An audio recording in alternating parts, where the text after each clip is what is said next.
প্রকাশ্য মাইকে বলছি, আমিও ভারতবর্ষের মাটির একটা সন্তান, আমার একটা ব্যালট আছে, আমার একটা মতামতের মূল্য আছে, আমার একটা পশ্চিমবঙ্গে একটা আমার ভারতের মাটিতে ব্যালট আছে, মানে আমার একটা মতামত আছে। আমি সরকারকে মত দিতেই পারি, ঘোষণা করতে পারি। এই রকম পঙ্গু সরকারকে জুতিয়ে নামিয়ে দেওয়া ভালো, যার দ্বারা দেশ অটল। ও ছেলেটা বলে যে লিখেছে বড় অপরাধ নয়, সব থেকে বড় অপরাধ দিল্লির মসনাদে যে বসে আছে হারামখোর বেঈমান, এর দ্বারা দেশ চলবে না। প্রথম পিটানি ওকেই শুরু করতে হবে। তার কারণ হচ্ছে গাছের গোড়া কাটলে ডাল আপনি রাস্তা বেছে নেবে। অতএব বন্ধু, আল্লাহর বিরুদ্ধে কথা বলেছেন, রসুলের বিরুদ্ধে যারা কথা বলেছে তাদের ইতিহাসটা শুনেলেন। তাদের ইতিহাস আজ পর্যন্ত যত বেঈমান আল্লাহ এবং রসুলের সঙ্গে বেঈমানি করেছে তাদের দুইখানা ইতিহাস। এক নম্বর হচ্ছে হয় তারা মুসলমান হয়ে গিয়ে কালেমা পড়ে নেয়, আর না হয় তাদের পৃথিবীতেই দৃষ্টান্ত শাস্তি আল্লাহ দেন। আমরা আল্লাহর কাছে দোয়া করব, মাবুদ যে বেঈমান লিখেছে তাকে তুমি কালেমা পড়ে আমাদের দলভুক্ত ভাই বানিয়ে দাও। আর এই দোয়াটা যদি তোমার কলমে কবুল না হয়, দৃষ্টান্ত শাস্তি দিয়ে পৃথিবীতে তাকে সারা পৃথিবীকে জানিয়ে দাও। আল্লাহ তাবারক ওয়া তাআলা বলছেন যে আল্লাহ এই পুরুষদেরকে উগ্র যৌবন দেওয়ার কারণ এটাই, তারা দেশ সামালবে, দশ সামালবে, ভারতের মাটিকে যেন কেউ অপবিত্র না করে সেই দিকটা তারা খেয়াল রাখবে। শুধু নয়, তারা কোরআনের হেফাজত করবে। শুধু এই পর্যন্ত নয়, সারা দেশের উন্নতির দিকে লক্ষ্য করবে। যার দ্বারা দেশের ক্ষতি হবে তাকে দুনিয়া থেকে সরিয়ে দেবে। শুধু এই পর্যন্ত নয় বন্ধুরা আমার, যুবকদের আর একটা ডিউটি রয়েছে, ওয়াল হাফিজুনা লিহুদুদিল্লাহ, আল্লাহর আইনের সিকিউরিটি ফোর্সের কাজ করবে। আর দ্বিতীয় নম্বর যেটা, ফাইদা কুদিয়াতিস সালাতু ফান্তাসিরু ফিল আরদি ওয়াবতাগু মিন ফাদিলিল্লাহি ওয়াযকুরুল্লাহা কাসীরান লাআল্লাকুম তুফলিহুন। আল্লাহ যুবকদেরকে বলছে, যখন তোমাদের নামাজ শেষ হয়ে যাবে তখন তোমরা জমিনে ছড়িয়ে যাও হালাল রুজি উপার্জনের জন্যে। এই ইনকামের দায়িত্বটা আল্লাহ নারীকে দেয়নি, পুরুষকে দিয়েছে। তাহলে পুরুষের যদি উগ্র যৌবন না হয়, তাড়াতাড়ি যদি যৌবন জগৎ থেকে বেরোতে না পারে, যৌবনটা যদি তাড়াতাড়ি শেষ না হয়, তার দ্বারা দোকান চলবে না, তার দ্বারা ব্যবসা বাণিজ্য চলবে না। রাত্রি 12টায় লেপে ঢুকবে, বেলা 1:30টায় সে বিছানা থেকে বের হবে। চাপা যৌবন হলে দোকান বন্ধ থাকবে, রেল চলবে না, বাস চলবে না, ট্রাক চলবে না, বিশ্বটা অন্ধকার হয়ে যাবে।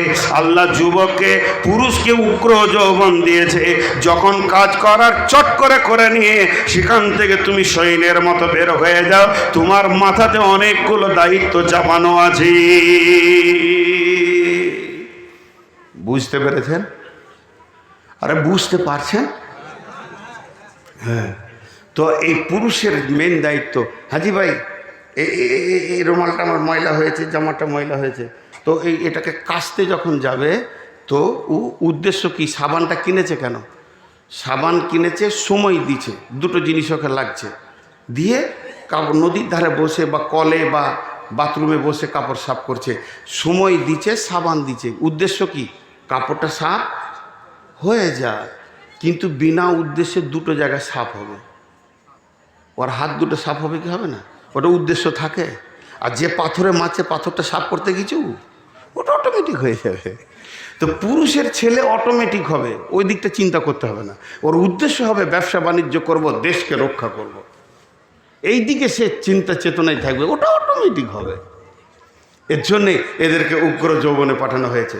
কটা বলা হলো? 5টার মধ্যে কটা বলা হলো কি জানি। হ্যাঁ, কি অবস্থা চলছে দেখেন, গাড়ির ড্রাইভার সেই জানে না যে কোথায় চললো গাড়ি।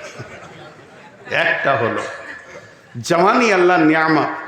এবার নারী পুরুষ উভয় যৌবনওয়ালাকে একটা সুসংবাদ দিয়ে দিই। বিসমিল্লাহির রহমানির রহিম। وعن أبي هريرة رضي الله تعالى عنه قال قال رسول الله صلى الله عليه وسلم سبعة يظلهم الله في ظله يوم لا ظل إلا ظله إمام عادل شاب نشأ في عبادة الله। ও যুবকের দল আর ও নারী যুবতীর দল, ওরে আমার যুবতী বেটি বৌমা বোন যারা রয়েছেন কান করে শোনেন, এবং যারা আমরা যুবক এখনো তরঙ্গ আমাদের মধ্যে বিদ্যমান রয়েছে, আমার নবী বলেছেন যদি যৌবনকালটা নারী আর পুরুষ আল্লাহর দেওয়া ফরমানের ওপরে শেষ করে দিতে পারে, আল্লাহর হুকুমের ওপরে যৌবনকালটাকে যদি অতিবাহিত করে দিতে পারে, কঠিন কিয়ামতের দিনে যখন কোনো ছায়া থাকবে না, ওই যুবক যুবতীর জন্যে আল্লাহর রহমতের ছায়াতে জায়গা হবে। কত বড় ফেসিলিটি! কে বলছে 13টা 14? কত রকম খরিদ্দার নিয়ে আজকে বসেছি গো। ও মনে মনে বলছে যে এ ছেলে মাইক পেলে ছাড়তে চায় না। জি, নাম্বার 2, সিহাতাকা কাবলা সুকুমিকা, সিহাতাকা কাবলা সুকুমিকা। বিশ্বনবী বলছেন উম্মত রে, তুমি জীবনে একবার সুস্থ শরীর পাবে, ঘুরিয়ে যৌবনকাল, কিন্তু যেদিন তোমাকে রোগে ধরে নেবে, বার্ধক্য রোগ আছে, প্যারালাইসিস আছে, হাই প্রেশার আছে, লো প্রেশার আছে, ডায়াবেটিস আছে, সুগার আছে, যে কোনো একটা রোগ তোমাকে মরার আগে আক্রমণ করবে, সেই আক্রমণের আগে যৌবনকালটাকে নিয়ামত মনে করো, সুস্থ শরীরকে নিয়ামত মনে করো। সুস্থ শরীর যতদিন আছে তুমি আল্লাহর নিয়ামতে ডুবে আছো, যেদিন তোমাকে রোগে ধরবে, সুস্থ দিন হাত ছাড়া হয়ে গেলে আর তুমি এই রকম সুস্থতা বোধ করবে না। মেডিকেল ডিপার্টমেন্ট কি বলছে ডাক্তাররা? 47 বয়স যেই পার হয়ে যাবে একটা ব্যাগ আসবে তোমার কাছে, সবারই আসবে। যারা 47-এর নিচে আছে এরা ফিক ফিক করে হাসছে। জি আসবে। 47 বয়স হলেই একটা ব্যাগ এসে হাজির হবে, তার নাম হচ্ছে ওষুধ। পকেটে থাকবে, এখানে থাকবে, ফুরুক ফারাক ফুরুক ফারাক চলবে, উপায় নাই। আমাকে দিয়ে দিয়েছে, 48 বছর বয়সেই দিয়েছে, ব্যাগ নিয়ে ঘুরে বেড়াচ্ছি। এখন সুগারকে পেয়েছি আমি মনে হয় 43 বছর বয়সে, এখন 53 চলছে, তার মানে 10 বছর চলছে রানিং। এটা একটা আল্লাহর নিয়ামত, কিন্তু তারপরেও বলে দিচ্ছি রোগ আল্লাহর নিয়ামত। কেউ যদি আল্লাহর উপরে সবর করে ধৈর্য ধরে নিতে পারে, আল্লাহর বিরুদ্ধে কথা না বলে, কিয়ামতের মাঠে স্টেজ করে তাদেরকে প্রাইজ দেওয়া হবে। তখন সুস্থ লোকেরা এসে বলবে আল্লাহ আমাদেরকে পৃথিবীতে যদি কাঁচি করে কাটতেন তারপরেও করতাম না। এটা একটা নিয়ামত, চুপ করে ধরে নিতে হবে। তারপরেও আল্লাহ রসুল বলছে তোমার সুস্থ শরীর নিয়ামত। সুস্থ অবস্থায় 5 ওয়াক্তের নামাজে মসজিদ গেছো, ঝড়ে গেছো, বৃষ্টিতে গেছো, বাদলে গেছো, শীতে গেছো, গ্রীষ্মে গেছো, আর যখনই তোমাকে রোগে ধরেছে 5 ওয়াক্ত মসজিদে যেতে পারছো না, সুস্থ অবস্থায় উজু করেছো, এখন তায়াম্মুম করছো, আগে দাঁড়িয়ে নামাজ পড়েছো, এখন বসে পড়ছো, ইশারায় পড়ছো। যৌবনকালে সুস্থ যতদিন আমাকে আমার রব রেখেছেন ঠিক মতো যদি মসজিদে হাজিরি দেওয়া হয়, বার্ধক্যে যদি বাড়িতে বিছানায় শুয়ে তায়াম্মুম করে ইশারায় নামাজ পড়া হয়, তারপরও আমার রব যৌবনের মেজারমেন্ট করে আমাকে নেকি দান করবে। এর জন্য নবীজি বলছেন সুস্থ জীবন একটা নিয়ামত, রোগা হয়ে যাওয়ার আগে। 3 নম্বরে নবীজি বলছেন ফারাগাকা কাবলা সুগলিকা, ফারাগাকা কাবলা সুগলিকা, সময় একটি নিয়ামত, বইয়ে চলে যাওয়ার আগে, হাতছাড়া হয়ে যাওয়ার আগে সময় তোমার বইয়া যায় রে মুমিন ভাই, সময় তোমার বইয়া চলে যায়। এই দুনিয়ার ফেরে বেতে পরে লইলে গাফিলতে যাইবার তোমার কি হুঁশ নাই রে মুমিন ভাই, সময় তোমার বইয়া চলে যায়। সময় একটা এমন জিনিস, আপনি ঘুমাবেন আমি ঘুমাবো, আপনি আড্ডা দেবেন আমি আড্ডা দেব, বাস দাঁড়িয়ে যাবে 10 মিনিট, আর ট্রেন দাঁড়িয়ে যাবে আধ ঘন্টা, প্লেন দাঁড়াবে, দিন রাতের ভিতরে সকলের রেস্ট আছে, সকলে দাঁড়ায়, সবাই যেন একটু সময় নেয়। কিন্তু সময় এমন একটা জিনিস, ও বইতি আছে বইতি আছে, সময় কোনোদিন দাঁড়াবে না। বিশ্বনবী বলছেন যে সময়টা তোমার হাতছাড়া হয়ে গেছে, এই সময়টা তুমি দ্বিতীয়বার আর ফিরিয়ে আনতে পারবে না। আল্লাহ তাবারক ওয়া তাআলা সময়ের কত গুরুত্ব দিয়েছেন, আল্লাহ তাবারক ওয়া তাআলা নিজে সময়ের কসম খেয়েছেন, এবং কোরআনের ভিতরে সময়কে কেন্দ্র করে 3খানা সূরা নাজিল করেছেন। একটা হলো সূরা দোহা, একটা হলো সূরা ফাজর, একটা হলো সূরা আসর, একটা দিনের শেষে সূরা, একটা রাতের শেষে সূরা, এবং আল্লাহ 4টা 3টি 2টি কসম খেয়েছেন এবং সময়ের গুরুত্বকে বোঝাতে চেয়েছেন। সময় হলো পৃথিবীর অদ্বিতীয় নিয়ামত, যে সেকেন্ডটা এক্ষুনি আপনার দ্বারা হাত ছাড়া হয়ে যাচ্ছে। আজকে 23 তারিখ, আপনার কিনা 23 তারিখ শনিবার দিবাগত রাত্রি হয়ে গেল, এখন 11:46 হয়ে গেল, 45টা মাত্র 1 মিনিট আগে চলে গেছে। এটা কিয়ামত পর্যন্ত ফিরে আনার ক্ষমতা নাই। বিশ্বনবী বলছেন উম্মতের সজাগ থাকবে, সময়কে কাজে লাগাবে, খবরদার অবহেলায় সময়কে পার করে দিও না। একজন মুফাসসির বলছেন সূর্য কথা বলে, ভাই এটা হাদিস নয়, এটা মুফাসসির ইসলামী চিন্তাবিদের কথা। যখন সূর্য পূর্ব দিকে উঠে তখন দুনিয়াবাসীকে বলে, রে ও রঘুপুরবাসী দুনিয়াবাসী শোন, তোর কপালে আবার একটা দিন তুই পেয়ে গেলি, তওবা করার সুযোগ পেয়ে গেলি, সময়কে কাজে লাগা, এখনো তুই মসজিদে ঢুকে যা। যখন সূর্য পশ্চিম দিকে অস্তমিত হয়, বিশ্ববাসীকে ডাক দিয়ে বলে, হতভাগার দল, যেমন থিলি তেমন থেকে গেলি, তোর জীবনে একটা দিন তুই কবরের দিকে আগিয়ে গেলি, তোর কাছ থেকে একটা দিনের সময় শেষ হয়ে গেল, তোর কবর যত দূরে আছে তুই একটা দিনের রাস্তা আগিয়ে গেলি। সূর্য ডুবে গেছে, না জানি সকালে তুই বিছান থেকে উঠবি কিনা, তবে রাত্রি পেয়ে গেছিস, নির্জনে মাবুদের কাছে কেঁদেলে, এখনো পর্যন্ত সময়কে কাজে লাগা, চরিত্রকে তুই ঘুরিয়ে নে। সূর্য দিনে 2 বার মানুষকে চিৎকার মেরে ওসিয়ত করে। বন্ধুরা আমার, বিশ্বনবী বলছেন ফারাগাকা কাবলা শুগলিকা, সময়কে বড় নিয়ামত মনে করে নাও হাতছাড়া হয়ে যাওয়ার আগে।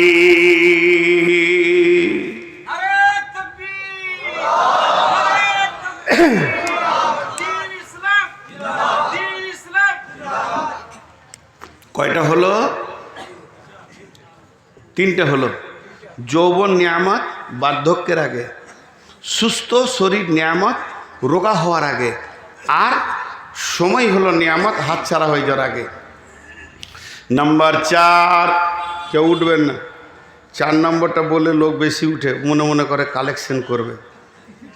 না, আমি তফসির করব, কালেকশন করব, শেষকালে করব। মন যাবে দেবেন, না মন যাবে না দেবেন। হ্যাঁ, আর জালসা কমিটি আমাকে একটা কথা খুব ভালো বলে, আপনাকে কালেকশন করতে হবে না। যদি বলি যে আমাকে 9টায় দেন কালেকশন, না না না, আপনার কালেকশন করতে, এই দিক দিয়ে আমি বেঁচে আছি আর কি, মাশাআল্লাহ। 1 পয়সা দেবেন না, ঘর চলে যাবেন। কিন্তু তফসিরটা শুনেন। বিশ্বনবী বলছেন গেনাকা কাবলা ফাকারিকা, এমন একজন ব্রেন বলছেন আল্লাহর পরে পরে যার স্থান, সারা পৃথিবীর বিজ্ঞানীকে এক জায়গায় করে দিলে রসুলের ব্রেনের সঙ্গে পারবেন না। আমার নবী বলছেন গেনাকা কাবলা ফাকারিকা, তোমার কাছে যখন মাল আসবে, মাল যেন তোমার ডানে বামে হাতে পায়ে পকেটে নিচে সবসময় মাল তোমার কাছে থাকবে। তখন তুমি মালকে চট করে কাজে লাগিয়ে লাও। একদিন মাল তোমার হাত ছাড়া হবে, সেদিন সেদিন তুমি পস্তাবে। আল্লাহ কোরআনে বলছেন ইয়াহসাবু আন্না মালাহু আখলাদা, ইয়াহসাবু আন্না মালাহু আখলাদা। আমার গোলামেরা ধারণা করে আমার মাল আমার হাতছাড়া হবে না। কবি নজরুল বলছেন ধরণীর বুকে যত আশা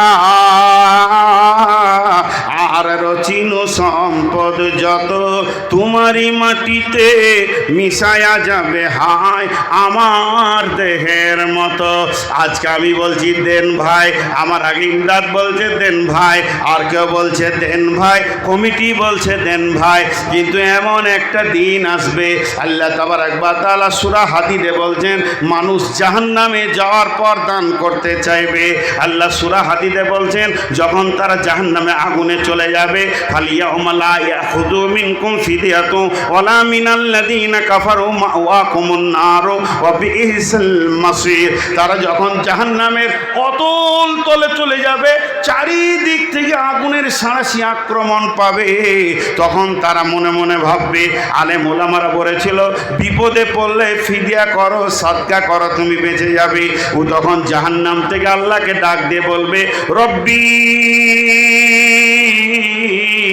আপনি যেদিন আজরাইল পাঠিয়ে আমাকে নিয়ে এসেছিলেন সেদিন আমি টাকা পয়সা জমি জায়গা সোনা দানা পুকুর বাগান ছেলে পিলে বউ বিটি বিবি মা বাপ সবকে ছেড়ে দিয়ে চলে এসেছি। তারা কোথা আছে আমি জানি না, কিন্তু আপনার আয়াতে রয়েছে মাবুদ রে সমস্তগুলো আমি দান করে দিলাম। আমার জমি জায়গা পুকুর বাগান সোনা দানা ছেলে পিলে বউ বিটি দান করে দিলাম, সবগুলোকে জাহান্নামে দিয়ে আমাকে তুমি বাঁচিয়ে দাও। আল্লাহ বলবে হে জাহান্নামী তুমি শোনো, তুমি সময়কে কাজে লাগাওনি। তোমার কাছে যেদিন ভিক্ষা মাঙ্গা হয়েছিল সেদিন তুমি আমাকে আমার লোকদেরকে অপমান করেছ।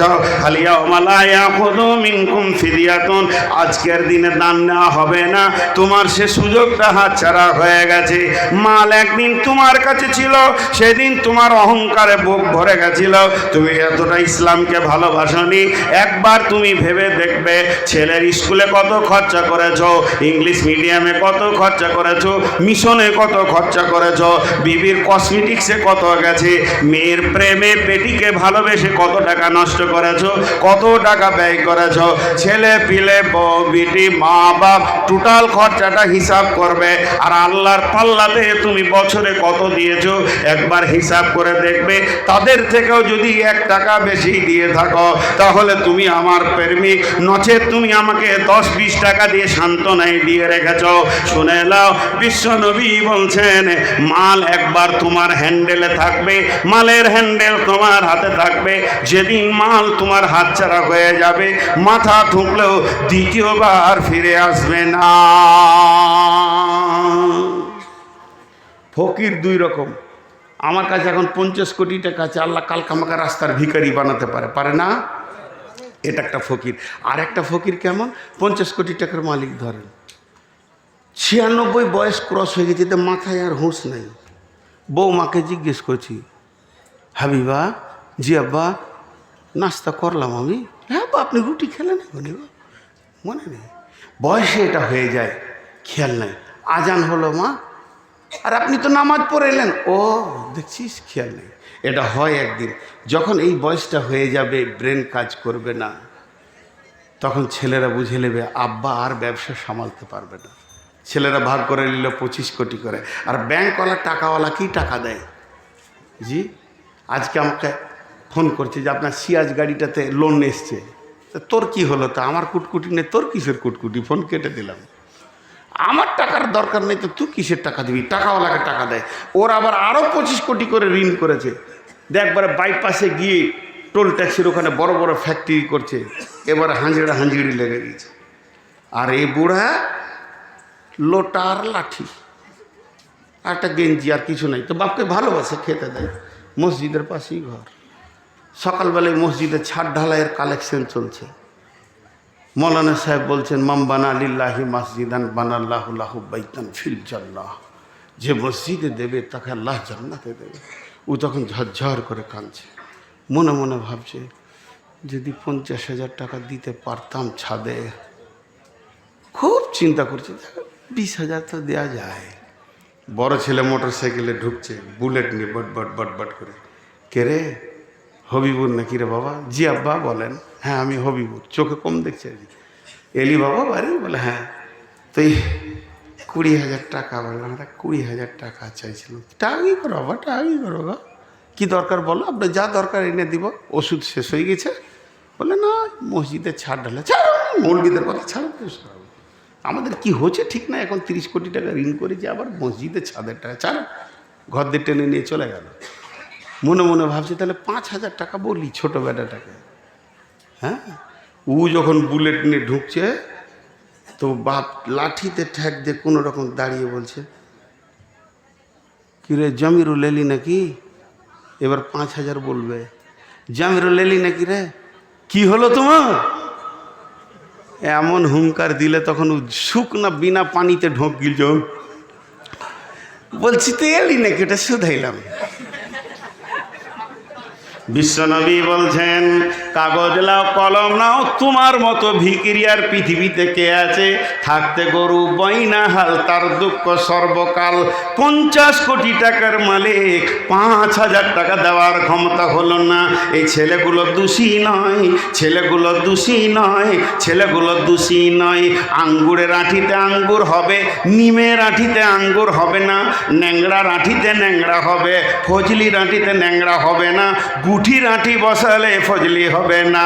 তার মানে ছেলেগুলো যখন ছোট ছোট বাচ্চা ছিল, তুমি তখন তাগড়া জওয়ান ছিলে, তুমি বুলেট গাড়ি নিয়ে দোকানে যেতে আসতে, ব্যবসাতে যেতে আসতে, ভিকিরিরা পয়সা চাইলে ধুমকেতের দিতে। তোমার বিচের মাল তোমার মতো হয়েছে, আর চিন্তা নাই, তোমার বিচের মাল তোমাকে দান করবে না। এর জন্য একজন মুফাসসির বলছে, নিজের হাতে দান করিও না, পারলে ছেলের হাতে দাও। ছেলেকে দিয়ে বলো, বাবা মাদ্রাসায় কালেকশন চলছে, এই 2,000 টাকা তোমার দাদার নামে দিয়ে এসো। আমার আব্বা নীরব নগরে শুয়ে আছে বহুদিন, তার জন্য আমাকে মাল পাঠাতে হবে। যখন আমি 5,000 টাকা আমার ছেলেকে দিয়ে বলবো, তোমার দাদার নামে দিয়ে আসো, ছেলের চেতনা বাড়বে, আমাকেও আমার বাপের জন্য দিতেই হবে। আমের আঁঠি আম হবে, তবেই ন্যাংরার বিচে ন্যাংরা হবে। ওই ছেলে তুমি মরে গেলে তোমার পুতার হাতে 20,000 টাকা দিয়ে বলবে, যাও হেড মৌলানাকে টাকাটা দাও গা, আর বলো গা আমার দাদার নামে দান করলাম। সিলসিলা জারি হয়ে যাবে। বিশ্বনবী বলছেন, ও মালদারেরা শুনে লাও, এটা রবিজির মাথা, রসুলের মাথা, রসুলের চিন্তা, রসুলের চেতনা পৃথিবীর কেউ কেটে দিতে পারবে না। আল্লাহর নবী বলছেন, মাল যখন তোমার হাতে আছে, তুমি যখন হৃষ্টপুষ্ট, তখন তুমি মালকে কাজে লাগিয়ে নাও। যেদিন তুমি ফকির হবে, মাথা ঠুকে মরে যাবে, দ্বিতীয় চান্স আর পাবে না।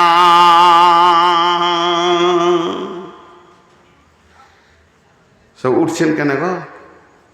এখনো তো 2 মিনিট আছে। 23 তারিখটা এখনো 2 মিনিট আছে। 24 তারিখে আমার জালসা আছে হরিশ্চন্দ্রপুর টালবাংড়া মাদ্রাসা, আগামীকাল।